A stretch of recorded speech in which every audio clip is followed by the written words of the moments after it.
The Walking Dead is infamous for having some of the greatest season finales in TV history. So today I thought I'd rank all 11 season finales in the show and see which one of them is my favourite.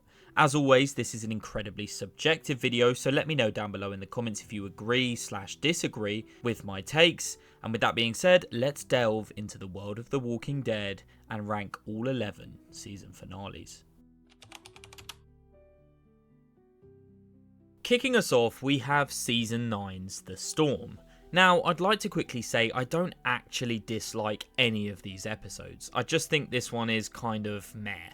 After the Pike deaths in the previous episode, we see our group not just struggling with the grief of losing so many loved ones, but they now also face a storm head on, hence the title, which forces the group to cut through the now established Whisperer territory. And this episode does have some good moments. I particularly enjoyed when Negan saves Judith and when Carol finally accepts Lydia into the community. But this episode just suffers massively from being overshadowed by the previous one. The calm before gives us the infamous Pike deaths, which was not only a heartbreaking moment for viewers, but also demonstrated to us the danger the Whisperers possessed. However, The Storm as an episode chooses to slow the story right back down, which would be fine for any other episode, but for a season finale, it always baffled me.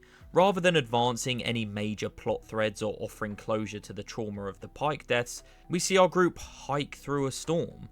My main issue here is there's no real climax in this episode. The Whisperers, the biggest threat, aren't even featured prominently, there's no major battle, there's no confrontation or shocking twist, and for a show known for explosive finales, this one felt incredibly safe. Look, like I said earlier, I don't actually dislike this episode, I just think as a season finale it's very bland, and the quote unquote big cliffhanger to get us all hyped for the next season is some static radio in the final scene. For me, this didn't get me hyped for season 10, it's not that entertaining as a season finale, and I just think it's massively overshadowed by the previous episode. So for all those reasons, season 9's The Storm is coming in 11th. Coming in at 10th place is the last episode in the entire show, season 11's Rest in Peace. In this episode, we see the conclusion to the Commonwealth arc, and we get a somewhat happy ending for our main characters. Well, except for Rosita, unfortunately. My main issue with this episode though, for a show that runs for 11 seasons, is this just didn't feel like an ending whatsoever. There are so many storylines that just weren't wrapped up at all. Daryl's, Negan's, Rick and Michonne's, RJ and Judith, Maggie and Herschel Jr. I mean, the list does go on. Literally half the cast had unresolved storylines that needed to be answered in spin-off shows. This episode just did feel like an advert for those spin-off shows, and as a pure standalone finale, it really isn't that good. But yes, there are some very touching scenes in it, like Rosita's death, which is handled with the necessary care for one of the fan favourites. And also Daryl and Carol's goodbye is done very well. I do like the closing scene of Daryl riding out through the fields on his motorcycle. And finally, Jerry gets a happy ending. I mean, that guy deserves it more than anyone, to be honest. But as an episode to end the 11 seasons of the legendary show that is The Walking Dead, it just didn't really give us a conclusion to much at all, which makes the main series, or at least season 11, unable to really stand on its own because you have to watch the spin-offs to get some kind of conclusion, at least a satisfying one. I mean, we still haven't even got Rick's conclusion yet, and it's 4 years after season 11 dropped, so who knows when we will get the conclusion to Rick Grimes' storyline, if ever. I think, as an episode, it's more entertaining and engaging than Season 9's finale. But on paper, this should have probably been the best episode in the entire show. It's the finale to end it all, but it doesn't really deliver. The Commonwealth storyline as a whole throughout Season 11, to be totally honest, I don't find that interesting, as they never really pose any real threat to our group, so this episode isn't that satisfying in terms of them topping an impenetrable villain, and it doesn't give us the conclusion to many of the storylines. It's ultimately just used to sell us the spin-offs. Again, it's very safe from the writers as they don't take many risks, and it doesn't really do justice as the series finale to one of the greatest shows ever made. But again, there are parts of it that I do like. So for me, it's going to have to go in 10th place. Sitting at 9th place for me is Season 7's finale, The First Day of the Rest of Your Life. Now, to clarify, this is a lot more entertaining and engaging as an episode than the previous two. After a season of psychological warfare and tension, it's finally here. The showdown between the Saviours and Alexandria. And I do really like the idea of Sasha sacrificing herself in this episode. It was a unique plan to try and kill Negan. However, her death is slowly built through flashbacks, dragging down the pacing of the episode. This moment could have easily been summarised in the first 5 to 10 minutes of this episode. But instead they drag it out for well over 35 minutes, which is just insane and ruins the pacing. Also, the battle we'd all been waiting for is pretty underwhelming. Yes, Carl does turn into a prime John Wick, but the Scavengers as a group are just kind of unlikable and underdeveloped, making their betrayal neither surprising or very hurtful. Also, we get a lot of action but no real substance in the battle. Literally every major character survives the battle and avoids any injuries, other than Rick and Michonne that is, and it's all just a bit chaotic and mental. You can't really see what's going on, and I mean, I do love when the Kingdom arrives to save the day, but it doesn't really feel like the finales of previous seasons, where they have action but it's grounded. I mean, we have a tiger pouncing on only the bad guys and a full-on war zone with no major casualties. It feels extremely far-fetched and very unrealistic in my opinion. But that being said, it does serve very well at hyping up Season 8. Even if for large parts Season 8 doesn't really deliver on this hype, the Season 7 finale does do a good job of hyping it up. And again, I like the storyline of Sasha sacrificing herself just for a sliver of a chance to kill Negan.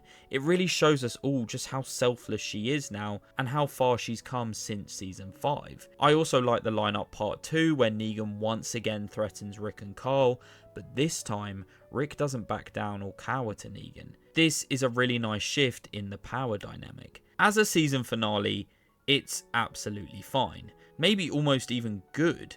But I can't rank it any higher because its pacing is all over the place, the Scavengers' betrayal was very predictable and pretty meaningless, and the quote-unquote epic battle just isn't that epic or realistic. So for all of those reasons, The First Day of the Rest of Your Lives is coming in at 9th place.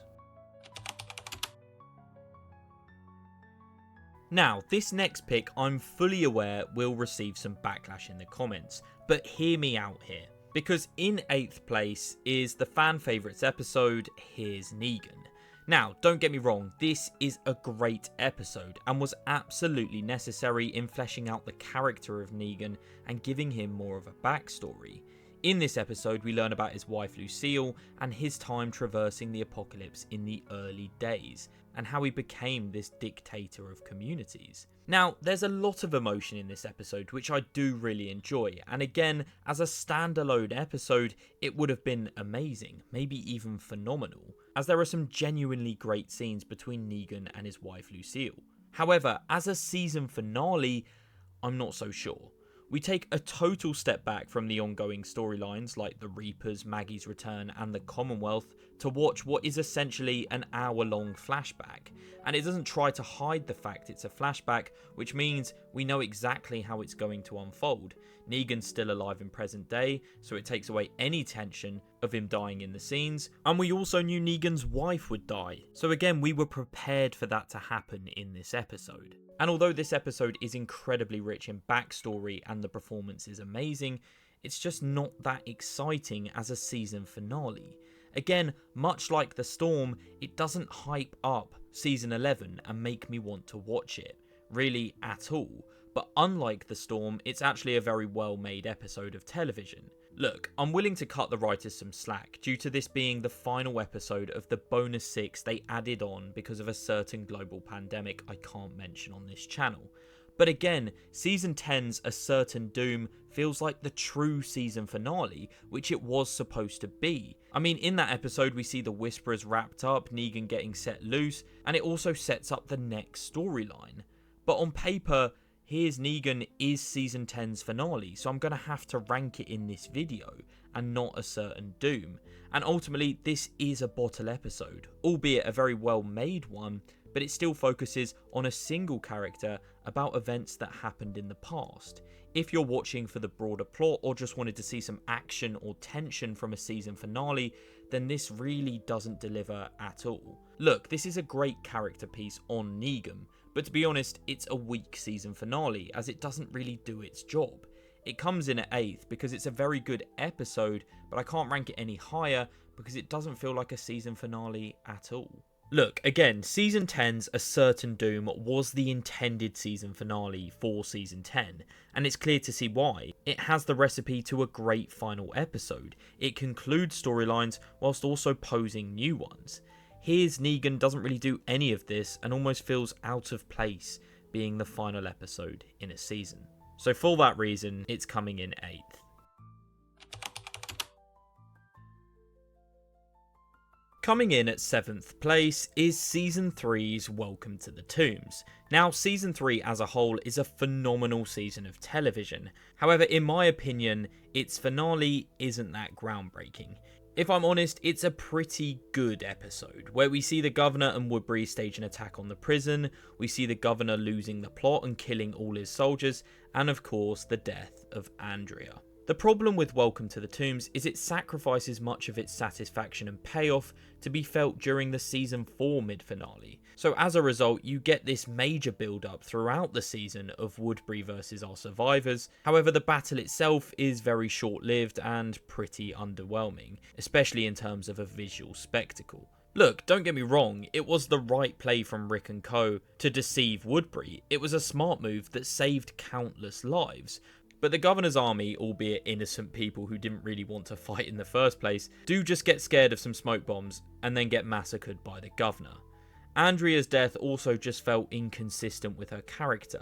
I felt like the writers had spent seasons trying to portray her as this very capable survivor, but the way she's captured by the governor and then dies in this episode to the reanimated Milton, despite clearly having an arm free to dispose of the walker, was rather disappointing. And the fact Andrea is the shocking and sad death of this season finale, despite not many fans caring about her character, I think meant this scene had a lot less of an impact than the writers intended for it to have. In general, I think Welcome to the Tombs suffers from the success of Season 3, because it is a good episode, but Season 3 is phenomenal, and the finale feels like almost a step down in quality. However, all that being said, it's in 7th for a reason. I do like this episode. It does have some glaring problems, but it also does some things very well. The mystery of what's going to happen to the governor sets up Season 4 brilliantly, and I do really enjoy the group's debate about whether or not to run or stay and fight for the prison, as we see Rick's development into a true leader on full display in this very episode.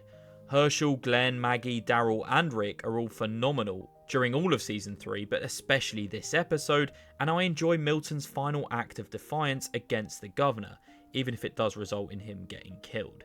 This episode has its problems, but it does hype me up for Season 4, and was a clever plan from our survivors at the prison to best the Woodbury army. Overall, it does its job nicely as a season finale, but it suffers from not just the brilliance of the episodes that came before it, but also just how good a lot of the other season finales are, which is why I can't rank this one any higher than 7th place. As we close in on our top 5, just missing said top 5 is Season 1's TS19, which comes in at 6th place. From this point forward, all the season finales, in my humble opinion, are now really good episodes of television. However, of the ones left, this is the weakest one. The setting of the CDC was mysterious and helped answer some much needed questions surrounding the virus. However, the CDC's self-destruction felt a bit forced and shoehorned in to build unnecessary tension. The idea of a world-renowned scientific facility having an immediate and inescapable self-destruction mechanism did feel a tad bit far-fetched. Along with this, it doesn't really do much in the way of setting up for Season 2. As well as Jackie's death, which didn't really feel that significant because the writers didn't give her any attention at all, which meant her death in this episode didn't hold that much emotional weight. But that being said, this is a good season finale. The very concept of the group finding refuge in the CDC was compelling and a logical step for the survivors to take, and the writers created a great contrast, offering us a tantalising glimpse into that sense of security. Hot water, food and protection, only to have it ripped away just hours after arriving. It was brutal, but it also cemented the idea of no place is truly safe, ever. Along with this, Dr. Jenner is superb, and the actor Noah Emmerich smashes his role out the park. We only knew his character for a singular episode, but in that time he's fleshed out, his actions are explained, and his grief, exhaustion and hopelessness set the tone of the episode, and also kind of the rest of the show. The core conflict of this episode revolved around Jenner's profound despair and the group's desperate clinging on to hope. It was a powerful philosophical debate about whether to fight for survival or accept a swift and painless end. Rick's insistence on a chance and the group's eventual escape highlighted the human will to live, and Rick really does step up in this episode to save the group. And I also love how Dr. Jenner whispers to Rick, unbeknownst to us and the other survivors until a lot later on, that everybody is infected. It's an incredibly powerful scene that really adds to the tension. TS19 is an excellent episode in terms of character exploration and creating tension, but the CDC's explosion feels a tad bit forced, as well as it doesn't really set up any plot points for Season 2, other than Dr. Jenner's whisper to Rick, and the Shane, Rick and Laurie love triangle. Oh, and one thing I forgot to mention is I also love the callback to Episode 1, and how Rick's grenade he picks up comes back to save the group, as he blows up the window, allowing them to escape. Ultimately, this is a really good episode of television, and is an amazing season finale, and the negatives are just incredibly small nitpicks, as this could have easily been the 5th spot. However, the next season finale beats it out by the finest margins.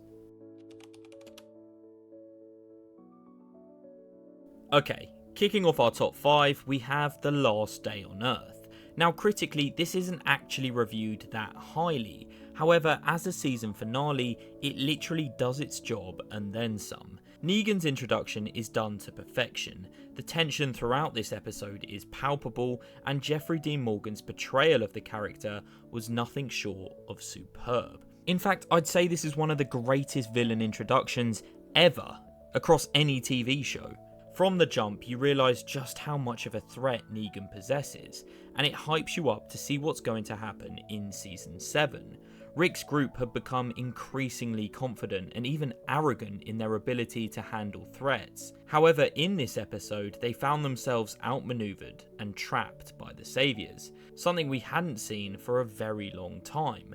And this whole episode is a masterpiece in tension, dread, and the fear of the unknown. Seeing Rick, this seemingly unshakable leader, reduced to a terrified, trembling state was very powerful. It underscored the sheer power of Negan and the gravity of the situation they were in, and this was a necessary breakdown of Rick's character and set the stage for the eventual war that would break out between Rick and Negan. Also, Negan's monologue and then his eeny meeny miny mo before cutting to black left us all in suspense as to who he was actually going to kill.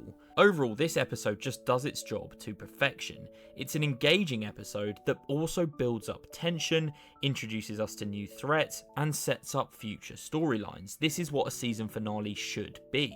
However, when watching this episode live, it wasn't met with the same reaction. Seeing this episode now, it's brilliant because after the cliffhanger you can just click next episode and it's all there for you to enjoy and watch. But when this episode first aired, we had to wait over 6 months to get a payoff, which made it a very different viewing experience to what it is now. And this was incredibly frustrating as it felt like a cheap gimmick to have you tune in to Season 7. But now that's in the past and it's all on one streaming site, that's not really an issue anymore. This episode has undoubtedly aged well and benefited from streaming sites. However, at the time, fans, including me, were infuriated having to wait to see who Negan killed. And along with this, the whole Morgan and Carol side plot really didn't need to be carried into the season finale, as it takes away from the tension built in the episode, and it also makes the pacing on a whole feel a bit strange. In the modern day, this is a brilliant episode, but I can't rank it any higher than 5th just purely down to the fact it is in reality almost a cheap gimmick to force you into watching the next season. It's a brilliantly tense episode with amazing performances from everybody involved, and it is almost everything a season finale needs to be. But back in the day, this episode infuriated fans, and very understandably so. So, for those reasons, I'm gonna have to put it in 5th. Now, coming in at 4th place is Season 8's Wrath. Now, Season 8 as a whole is pretty controversial, however the season finale, in my opinion, is absolutely excellent, whilst also being massively poetic. The Saviour War is finally brought to an end. After over 2 seasons of conflict, the longest running storyline in the entire show finally gets its conclusion, and although Rick doesn't kill Negan, sparing him symbolises Rick breaking the endless cycle of violence whilst also honouring his late son Carl's dying wishes. Just ignore the fact that the show goes on for 3 more seasons going back on the very message of this episode, but look, this episode as a finale is superb. It's so good that some fans even think the series should have just flat out ended at this exact point. I mean, firstly, even in defeat, Jeffrey Dean Morgan continued to deliver a compelling performance as Negan. His shock, rage, and eventual despair at being defeated, and even more shockingly spared, were expertly portrayed. And of course, Mr. Consistent Andrew Lincoln delivers us maybe his greatest performance as Rick Grimes. That speech at the end of this episode is just beautiful, and Rick's character comes full circle in this moment. Rick had almost lost his way during this storyline. He'd become consumed by his desire for vengeance against Negan, and he made questionable tactical and moral decisions, sometimes even mirroring Negan's own ruthlessness. Sparing Negan was Rick's way of pulling himself back from that brink, and it signified that he hadn't fully lost himself to the darkness of this world. Look, overall, it's an incredibly intense episode, as our survivors seemingly walk into an ambush, only to gain the upper hand thanks to some dodgy bullet making from Eugene. Then, the both sides sit and watch their 2 leaders fight it out. The Rick and Negan dynamic has always been so special to me, but this episode it's ramped up, as both throw physical and metaphorical haymakers at each other, but it's Rick who eventually comes out on top. As a finale, it's brilliant. It concludes a storyline, it sets up new ones, and it's an incredibly satisfying watch. However, some fans felt this episode was very predictable, and if you'd read the comics, it's kind of hard to disagree with. Also, the ending where Maggie, Daryl, and Jesus meet up and conspire to kill Negan, it always baffles me. Not only do I think this scene should have been left out of this episode entirely and put in the next one, but also Jesus, the character who's advocated for peace and mercy throughout the Saviour War, is suddenly willing to undermine Rick's vision. It felt incredibly out of character for me. And this whole scene feels incredibly disrespectful to Carl's dying wish, and I'm not a fan of it being in this episode. But other than that, I love Wrath as a season finale. It delivers on the promise of ending the Saviour War, we see some truly beautiful moments and monologues from characters, and it sets up compelling new storylines. In fact, it's only coming in 4th because the other 3 on this list are pretty much perfect, and this episode does have a few minute problems with it. But as a season finale, Wrath is amazing, and it's my favourite episode from Season 8, which to be honest isn't that hard, but it still stands out when compared across the entire show. So Wrath is coming in at my 4th spot.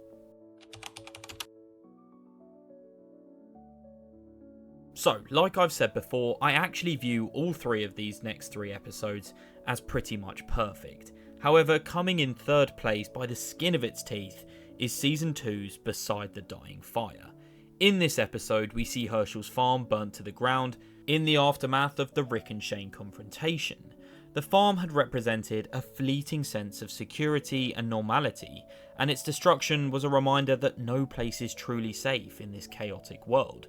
Along with this, the farm as a location just always gives me this incredibly warm feeling, one of nostalgia and better times, so seeing it burn down is always like losing a character for me. We also finally get the payoff of what Dr. Jenner whispered to Rick in the previous season finale, as he reveals it to the group in his infamous Rick Tater speech. And it's here we see Rick fully embrace the brutal realities of this new world, and it sets the foundations for his development in the later seasons. This episode is so tense and incredibly character orientated, like much of season 2, it always has me on edge. This is how to make a perfect finale. Laurie's reaction to learning of Shane's death sets her and Rick's strenuous relationship up for the next season. We get a glimpse of the prison, and now the group are once again on the road, making them feel so vulnerable again. The entire episode is a rollercoaster of emotions: fear, loss, desperation, anger, and a fragile sense of hope.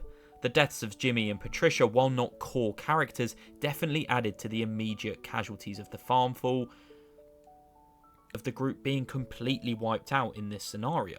We get treated to all this, as well as the introduction of Michonne towards the end as she saves Andrea, Herschel wanting to lay down his life protecting his family farm, or even Daryl stepping up to save Carol on his motorcycle. There are so many great moments in this episode, I could make like a whole 20-minute video on it.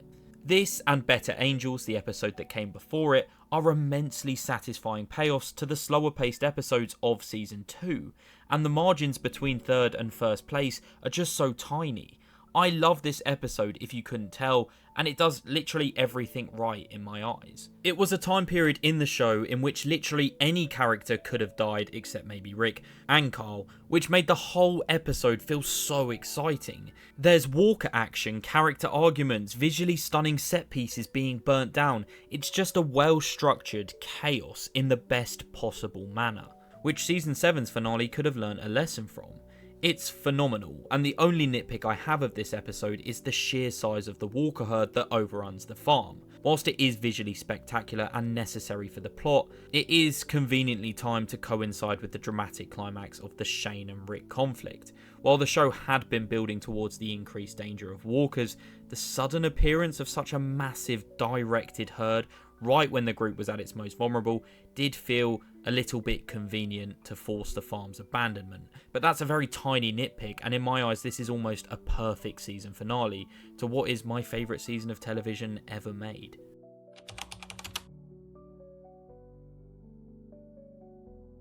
Coming in at second spot is the season 4 finale, A. After the fall of the farm and the group's separation as they all scramble to Terminus for perceived safety, we follow Rick, Carl and Michonne as they re-encounter the Claimers. Throughout season 4, Rick had attempted to shed his brutal dictatorship persona and embrace a more peaceful way of leading. However, he starts to realise, after Herschel's death especially, that that might no longer be possible in a world like this.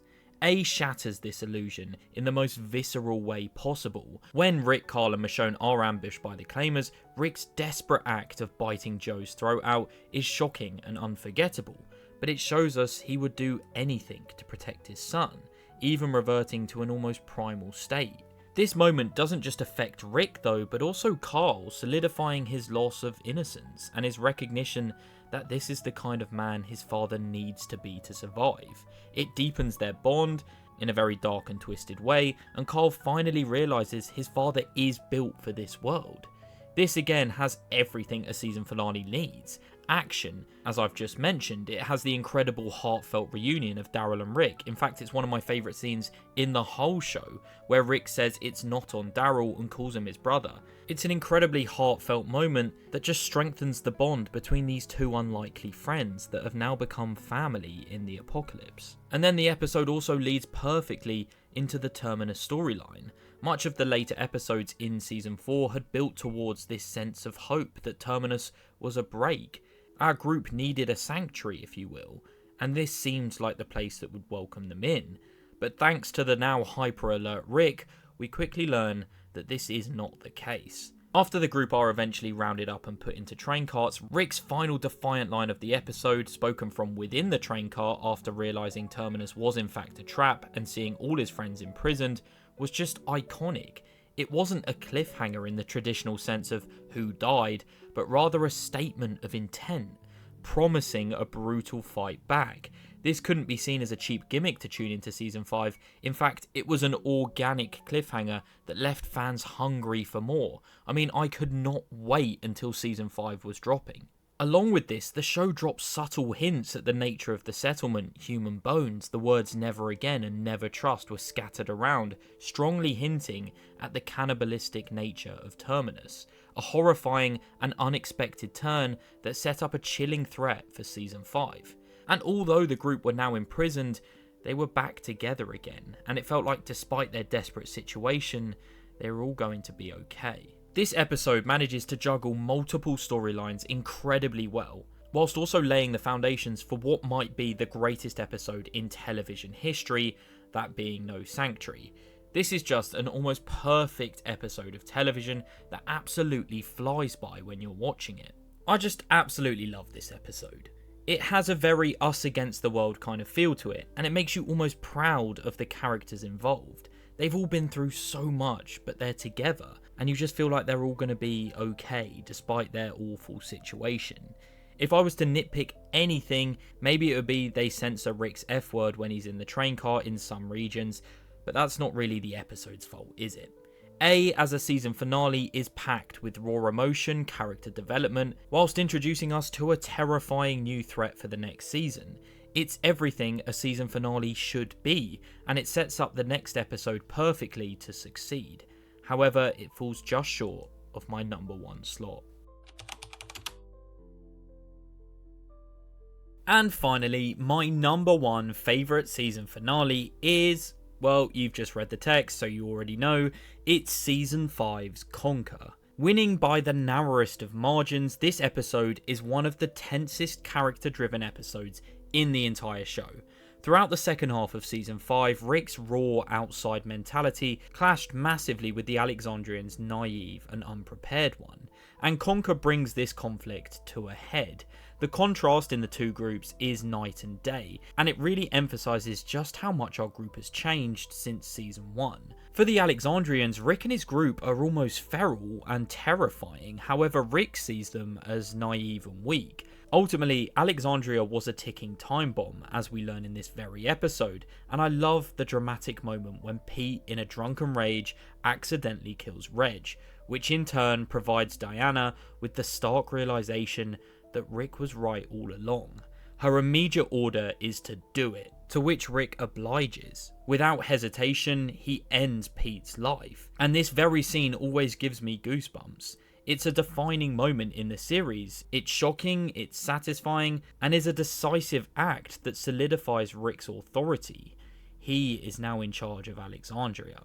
But by far my favourite moment is Morgan's return. From the beginning of the episode, we see Morgan has adopted a peaceful way of life, leaving his insanity in the past, seemingly. His philosophy of preserving all life stands in stark contrast to Rick's newfound kill or be killed ethos. The iconic final shot of the episode, with Morgan arriving just as Rick executes Pete and the two old friends locking eyes as Morgan gently says Rick's name. It's just a brilliant way to end the episode. It immediately sets up core conflict for Season 6, a clash between mercy and necessity, and two deeply changed men who have both evolved so much since that first day they met in Atlanta. This episode is such a good reflection on the last 6 seasons without doing a single flashback. The writers knocked this one out the park, and the cliffhanger yet again isn't a who dies, but how will these two old friends interact with each other now? The Wolves were also so hyped up, although they do end up falling short later on in Season 6. At this time period, we weren't to know that. They were teased all the way back at Noah's previous settlement, and the constant appearances of walkers with W's carved into their foreheads created so much tension. And this episode finally introduces us to them. We get a face to pin to all the evil that's been popping up. Their traps and their discovery of Aaron's backpack with pictures of Alexandria immediately creates a terrifying new external danger that got me not just excited, but also terrified for the next season. The Wolves' build-up was superb, and again, I know they don't really stick the landing, but that's not this episode's fault. As an episode, this portrayed them to be a dangerous and worthy threat. Not to mention Carol as well. Throughout this season, she just blossomed into this survival machine. I especially love the scene in this episode where she threatens Pete. just so coldly and fearlessly, and this just solidifies her evolution into one of the most formidable and morally ambiguous characters. She'd come so far from season 1, and this episode was a demonstration of that. Look, there is just so much going on in this season finale. You've got Nicholas trying to kill Glenn, but Glenn getting the upper hand, but eventually sparing his life. Pete getting killed by Rick, Morgan saving Daryl and Aaron. The tension is palpable, and the action is exciting. There's even phenomenal cinematography in this episode, like especially that shot where Sasha lays in the pit of dead walkers. That is just a chef's kiss. And ultimately, this episode is a reflection of just how much everybody's changed in their time since the apocalypse. And they use the vastly underprepared and inexperienced Alexandrians to demonstrate just this. You have Carol manipulating people, Daryl teaching Aaron about the wilderness, Glenn humbling Nicholas, and of course Rick killing Pete. Our group have well and truly taken over this community. Season 5 of The Walking Dead is widely considered as one of the greatest seasons of television ever made, and it's so easy to see why. The first episode with no sanctuary all the way to the last in Conquer is absolutely phenomenal. The use of Morgan to demonstrate the change in Rick is a stroke of genius, and it just ticks every box on what a finale should do. Tense action, tick. Character development, tick. Walker and human threats, tick. And of course, it sets up the next storyline. Everybody shines in this episode, which is why it's so great. Daryl, Rick, Carol, Glenn, Michonne, they all have their moments, and the list goes on. So for all of these reasons, this will forever be my absolute favourite season finale from The Walking Dead. But with that being said, that's all 11 season finales ranked in my humble opinion. But like always, please do let me know down below in the comments whether you agree or disagree with my takes. I also have a very exciting announcement to make. One of my subscribers, named Aiden, has created a Discord server for us all to use. So if you would like to be a closer part of my community and just come in and chat with a group full of Walking Dead fans, then the link will be left down below in the description, and it will be the pinned comment on this video. Thank you all so much for watching and all the support I've been receiving recently. We are closing in on 15,000 subscribers, so if you did enjoy the video, please do like and subscribe, as it helps out the channel massively. But with that being said, thank you all for watching, and I'll see you all next time. Goodbye.